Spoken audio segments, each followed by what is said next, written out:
Sorry about that. I accidentally didn't realize clean my phone screen off. But yeah, again, on my phone screen, we have Jax, but we had that some lacrosse as well. The A-Sun semi, the American semis. This first one we have number 2 for South Florida 7-2 over Temple. Denver 5-3 over Marquette. So it's my number 17 Denver. And then we have in the Patriot semifinal for second. First one, it's 18, number 86 Navy or Batna. 1-14 over Hofstra. This second NCAA Coastal Association semifinal. We have Lindenwood, the first that were the first one after rain by 10-4. So 14-9 11 University. Then George, St. Bonaventure 10-8 over George Washington, 10 first round for the semifinals. Then we have Florida 22-7 over UCS.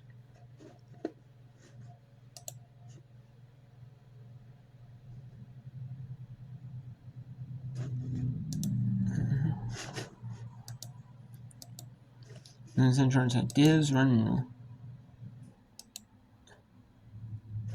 Lipscomb on a walk-off home run.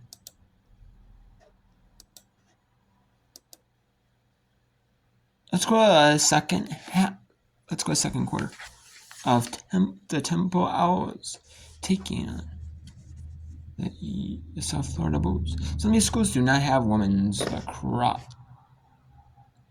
Do not have men's lacrosse. Like some of these schools like Florida, I know they don't have a men's lacrosse. Some of these schools also only have women's lacrosse or only have women's soccer because it's a money thing. Kind of. It's kind of like they equal number of roster spots for teams. You know, so they'll have like women's lacrosse only. You know, or women's soccer only. Because football, you know, takes up a good bit of roster spots. Either, you know, equal roster spots or equal number of sports. Schools do it, you know. You know, and there's some schools sports are only like rowing and bowling, so. I think if you ever use basically every sport that men do runs, you have them too, their runs only. And there's that Bulls, let's go. Actually, let's go to Western Kentucky and Delaware in Conference USA. Conference USA not sponsor. Or because so we're okay with it. Plus I'm trying to show schools that are not in they're not in part, you know, of a conference that sponsors like women's lacrosse. You know, I mean, or you know, that's what I'm trying to do.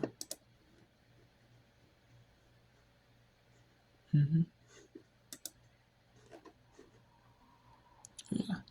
Thanks. Louisiana, South Alabama, but I'm not.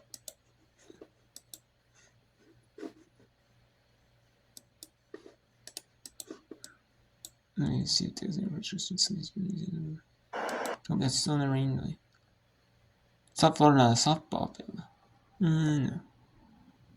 We're not sure in South Florida East. We're not sure in Madison. I mean, I'm sure in the American. Let's go Louisiana, South Alabama. So a freshman. They're not in lacrosse. They don't sponsor, neither one sponsors lacrosse.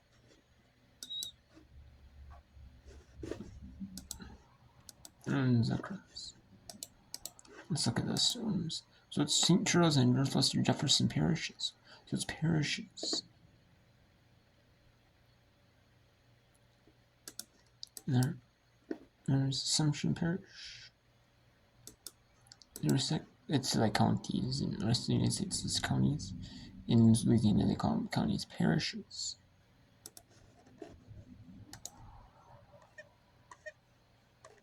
I was in through Lake Charles, Louisiana. I went to. And it's going through Northeast.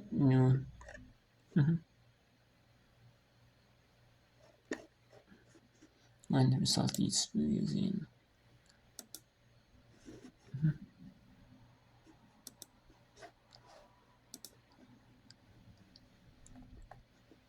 I only took in 70. Yeah. That was whipping in and across from right to left. And now it's back to the gentle breeze that we started with as a 1-2 outside. And account levels to Diamond. Really surprising how shallow the outfield is on Maddie Diamond. I don't know if they're maybe anticipating that wind picking back up, but I don't know that I'm playing halfway on a kid that just hit a home run. Especially a rising line drive. As she goes the other way, foul and out of play, and has 15 of them now on the season. But Jen Steele said coming into the year that her and the staff recruited Maddie Diamond to eventually replace Cindy Schaefer. Who would have thought as a freshman she would tie Cindy Schaefer in home runs here? As this one hits softly, foul third base side. Yeah, Maddie Diamond is a special kind of recruit. She's just a hard-nosed worker. She loves to play, very competitive, and honestly, a lot of really good emotional regulation, which is why she can be good in big moments. In the air, shallow left. Making the call is White. So much pressure to this Temple team. How do you continue to do that in the second two quarters? Just staying consistent and leaning on each other and playing for the girl next to you. Thank you so much. Thank you, guys. South Florida up by 6 at the break. Mindy McCord loving what she's seeing early.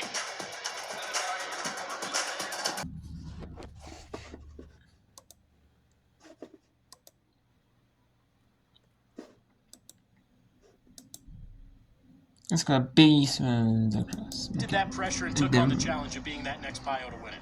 Took on that challenge and raised the bar and raised the standards even more. You know, she keeps getting better and better, and who knows where this game can keep taking her. But what sticks out to me is, yeah, the goals are great, and she can shoot the ball super hard, but it's the way that she just plays in the middle of the field and creates these opportunities, not only for her, but she's able to draw on so many times. I wish we could see the stat of how many second assists she has. How many times does she create something, moving it to a teammate, and they're making that assist to someone on the inside. Well, it's a big opportunity here and an important opportunity for Marquette. Down 5 goals. They need a goal, though. It's not like a want, it's a need now. Over the course of this game so far. But you can't just get a run clock. We need a stop right here. An offensive run stop, that is. Yeah, I feel like momentum has completely shifted over to Denver for this whole second quarter. It feels like Marquette's barely even had the ball on offense. So important to kind of make sure you get a great look here. Inside, bouncer is just off the mark for Jenkins. She gets it right back. That's the look you're looking for. Osborne finds Riley Jenkins to the inside and a great save. Might have gone off the leg of Guaku, but able to read that ball. But really good job by Marquette by creating a really high scoring opportunity. Marcus Cousins, Denver, Colorado. Not private school, versus that Marquette is disappointed to lose. Set them up for this 1-4 matchup in the Big East tournament against Denver. Marquette, Wisconsin versus Denver, Colorado. They flushed that game and basically said when you're running through the Big East, you're probably going to play Denver at some point. So Denver plays the Big East in the first game and try to bounce back from that loss in the regular season finale. Denver is always across only. Good play by Sophia Santana, just kicking that ball to keep it back on the inside. And then a spin for Bodner. Put it in the spin cycle, and a much-needed goal for the Golden Eagles. Bodner taking advantage of the incredible play by Sophia Santana. Way to read that situation. Make sure she keeps that ball on the other side of the half of the field. As that ball just uses her leg, and a good job of getting that ball up and out to Dooley, right to Bodner. And what a spin cycle she puts on there. The quickness on full display. Just a quick shoulder shake to get to the inside. And a beautiful shot by just getting that ball to that low off-hip side. And again, it shows you why she's the back-to-back Big East midfielder of the year. So she finally makes her mark. She had been held relatively quiet for the first quarter and a half of this game. She's been good at the draw, but offensively, they were running the offense through her at times, but hadn't taken on that shouldering of the load. Maybe that'll change there with that goal as her team is down 4. Impressive offensive possession from Marquette there. They get a great look to the inside, get a shot clock reset after the save of Guaku. Don't get tired of playing offense and forcing anything. And then Bodner shows her athleticism and her speed and is able to get one past Guaku. 6 minutes to go in the first half. Denver wins the draw control after the Bodner goal. Ripple ducks through some traffic into the attacking third. Ripple already with a hat trick in this first half. It is her 26th of her career. Back-to-back 60-goal seasons for Olivia Ripple. For Much and Bowers as well, helping power this Denver up.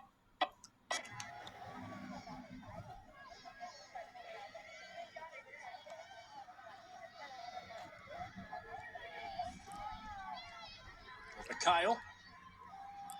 She's still looking to make her mark in this game. Tries to feed inside. Scooped up by Deneen. Big save, Howell.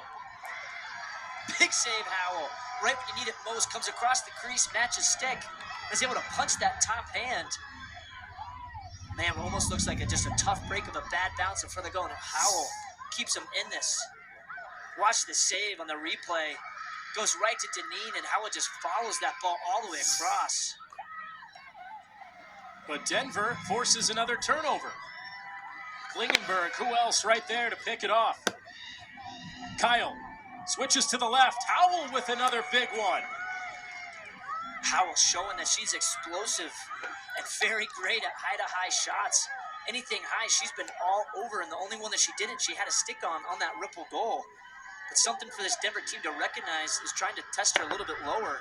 But those are two huge saves by Howell to keep this Marquette team in it. I was just about to say, Eric, it seems like she was so upset she missed. Now Delaware is up 6-1 or 5-1, and West taking the bottom of 6. It could be 6-1. And he hit the outfield, make it 6-1. Unless it's shallow outfield, but medium deep outfield should be. Murphy, my mistake. Murphy at third base. Murphy's Law set in on you there. First mistake you've had in your broadcasting career. Pretty good. And here's Ellie Mulligan. We'll give you a mulligan. As Ellie will take a strike on the outside corner. I just can't resist. I get ripped for it every single time, and I just can't resist. Bad puns aside, Mulligan has flied out to right, grounded out to third. She'd take the fly ball to right now. It would play to run. As that's outside, although with the wind whipping in, it might be hard to get it deep enough to score that run from third. Western Kentucky has good arms across the board in the outfield. Yeah, and they're playing accordingly. Yeah. Right field slightly deeper, but center field pulled in just a little bit according to that wind. Bunt is foul. Third base not off her foot anyway, even if it had gone into fair territory, and it's 1-2 to Mulligan. Coach Steele looking to give Western Kentucky WKU a little taste of their own medicine with the squeeze attempt. That one was on me. I said Western Kentucky a moment ago. We've been doing pretty good. We're working on it. Runner at third, 1 out, 5-1, the Delaware lead.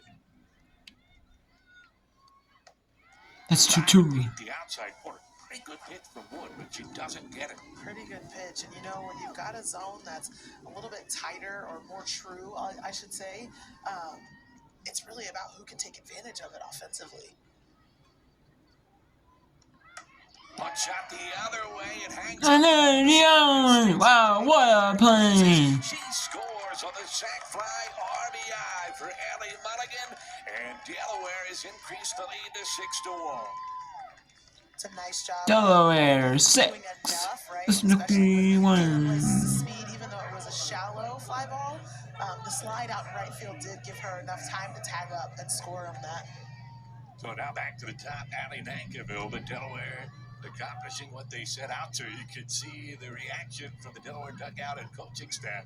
They loved it from Ellie Mulligan. Here's Nankiville bouncing one foul, strike one. Important games in CUSA today to keep an eye on. Mentioned Delaware entered play in a three-way tie for third place, but not holding a tiebreaker over either team. And Liberty in action right now against Kennesaw State as it's 1 ball and 1 strike to Nankiville. Kennesaw State team that is really young and really struggling here down the stretch. That game is at the top of the third. It is scoreless, but Liberty threatening with runners at first and second base. As a check swing in for a strike 1 and 2 to Nankiville.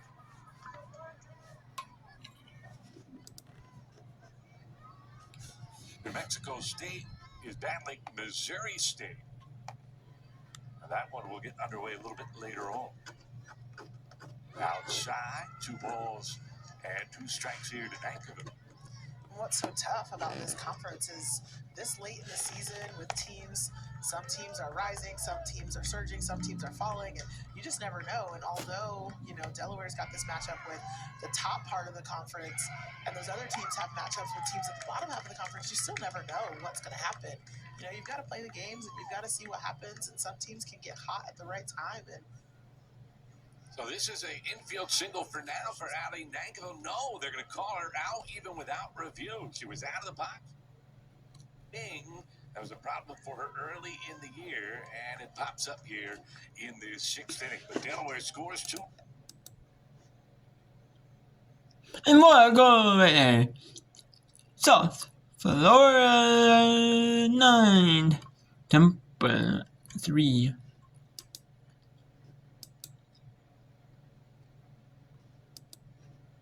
Actually, let's take it at South Florida and Tampa. And number 25, South Florida. Need to build something special in South Florida. Right now, her latest has the Bulls up by 6, eyeing a trip to the championship game for the 2nd year in a row.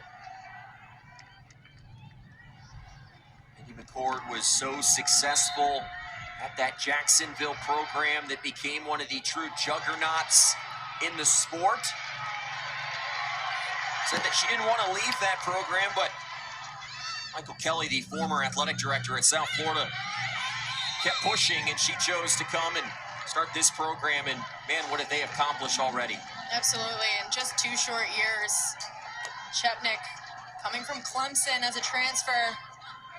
Really veteran play here to step up and draw the shooting space for a free position.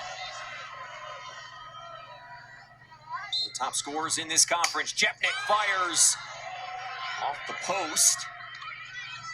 Karam on the ground and scooped up by South Florida. They've been great in that department in this game. Big ground ball advantage, 16-8. That shot there from Chepnik had a little extra mustard on it. Really did. That was up in the air for a couple of seconds. Be able to get these second chance opportunities. This is what makes them so great in this matchup. Grabbing the ball off a rebound and giving them a whole extra possession to get everybody a touch and attack the D again. Tartaglione working on the freshman, Mazzi. A stop by Horosco. Came in as the top keeper in the conference. He's made 9 saves in this game, but has allowed 8 to go in. She's been under constant pressure. Here comes more. The Bulls have numbers. Newton chooses to pull it out. You like that decision? I was just going to say, that's a smart choice. At first, it looked like she might have those numbers, but again, noticing right now, settling the pace as they get the ball back, getting some personnel in, maybe some midfield subs, get some fresh legs. This is their 3rd offensive possession in a row, so they know the defense is tired, but you also have to think about that the offense is tired too, so giving a chance to settle in. Chepnik has it at X. She was challenged this offseason to add more dimensions to her game. This has been a big part of it, and goes off the post again. How many of those have South Florida missed in this game? Too many. Just 2 in a row there for Chepnik herself, and to be quite honest, that move is incredible. She's beaten a defender one-on-one with that left side face dodge underneath 3 times in this game. And I like that they use the American CFL top line. They do that in women, like the American CFL. They do that for certain sports, like certain conferences. I like that they already used to do it. And like, I'm not everyone, but like when some of the linear TV, they used to for more. When they mentioned the bottom of the screen, you know. I actually like that. You know? Yes, in the bottom of the screen would probably be better, but it is what it is, you know. Find their sets, but not too much time where they feel stagnant. So starting to play a little bit faster, take some risks. When we see them take risks, a lot of times they've been successful. So not being hesitant to go at their defender, go at their matchup hard. And now a charge. It was off ball.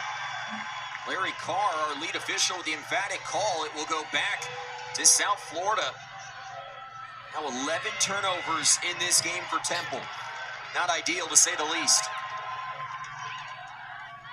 Chetnik trying to link up with Newton. The pass was errant. And look at that ride. Just incredible pressure. It lands in the stick of Brissett. She's fouled, and we'll have an 8-meter coming. The ride setting up right away. The second that the Temple defenders pick up the ball, it's two players showing pressure right on her, causing the turnover and ending up in a free position. The redefend just relentless for South Florida. Brissett with 2 goals already in this game. Fires wide.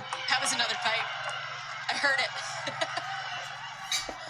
They gave the backup there to Temple. They were well positioned, so the Owls take back over. 7th pipe of this game for the Bulls. Taking 29 shots with over 7 minutes to go in this third quarter. Came in amongst the nation's leaders in that department. It's a cross section shot. And yes, we send it. Another turnover. I like that they used the.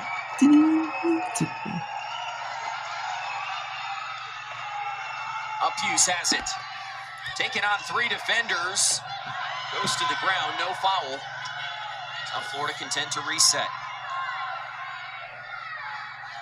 I like this choice here, starting to settle in. A lot of back and forth, a lot of balls on the ground. So once you get that possession back, just taking a deep breath and resetting.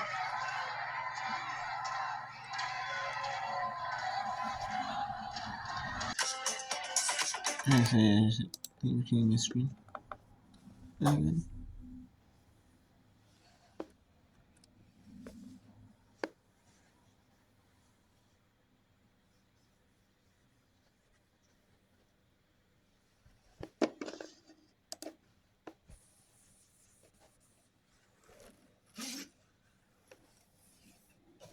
Yes, let's go back. Actually, let's go back to Western Kentucky and Delaware. Delaware is in the top of the South with the lead 6-2.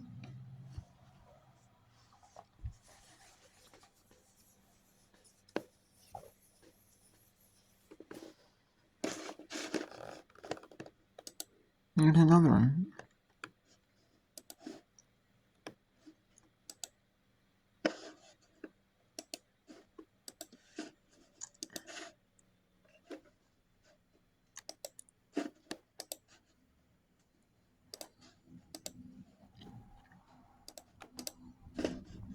So there's at least going to be 7 in the games. Let's see. Yep. They're still into the first. They're still into the first. Okay. Yep. Oh, okay.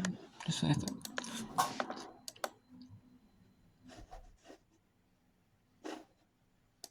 She does an incredible job to kind of twist and turn her body to make sure her toes stay out of the crease there. Again, in women's lacrosse, your feet cannot cross into the crease before, during, or after you release the shot. It's different than men's lacrosse, where you can go through the crease after you release the shot in men's lacrosse. But again, Brissett just showing some fancy footwork there to make sure that goal counted. Now Florida up by 7. They came in the driver's seat to get to their first ever NCAA tournament after winning their regular season crown.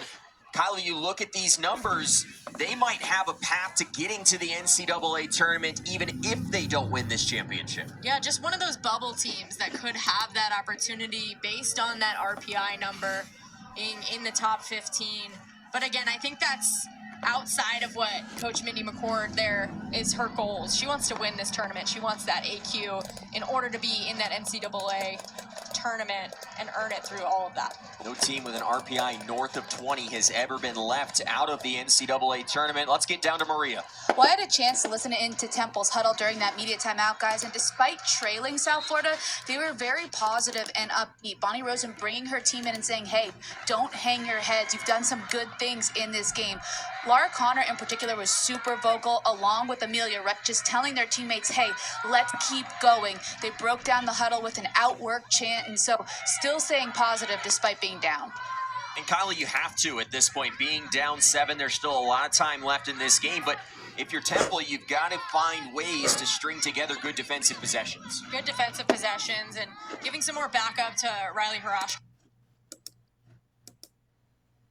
Of this WKU offense, and so getting Blanton here to end the game is a huge point of focus. Because if White comes up, she's the potential go-ahead run. 1-0, line to second, caught by Shagard, and Delaware wins the game.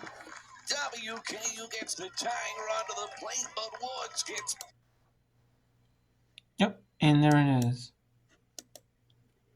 Let's go Texas State at Appalachians. An easy catch over at shortstop, and already one out on the board. Good pitch there by Azua to get Ching to hit that right off the end of her bat, and that's a really easy play there for Hood at shortstop.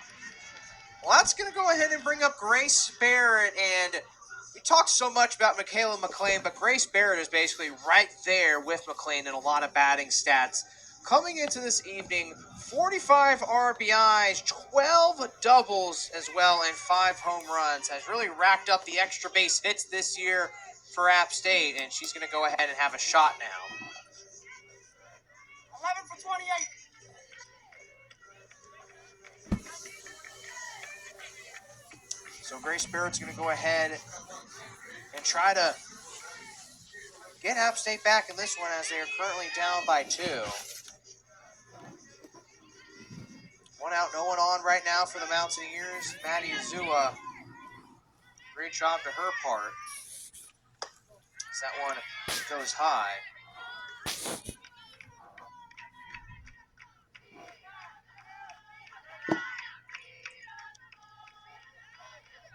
Barrett a 1-0 count right now. App State batting 2 of 12 as a ball club.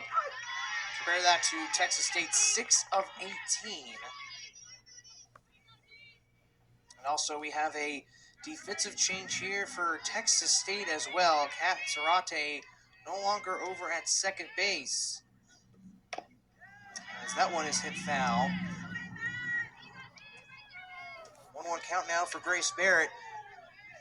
Again, Texas State able to put up 3 runs their last half inning.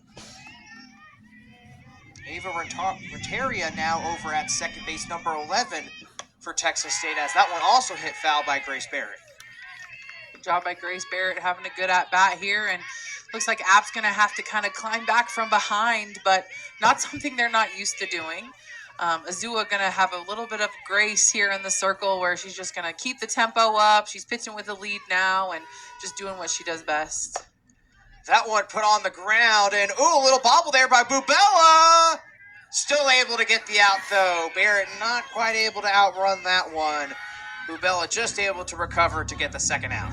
When an umpire is a little nonchalant about that one. We all wanted a big call, and he just threw up his hand pretty easily, and that was a really great play there by Bubella at third base. So 2 outs already on the board here as Taylor Schaefer trying to get something going again for App State.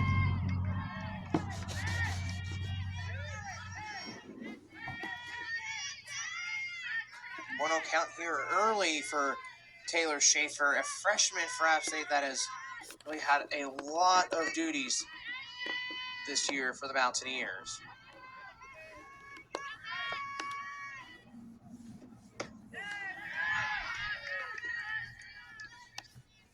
Schaefer looking at some of her stats this year as she gets a 2-0 count, 43 RBIs, 10 home runs. Coming into tonight, batting .314.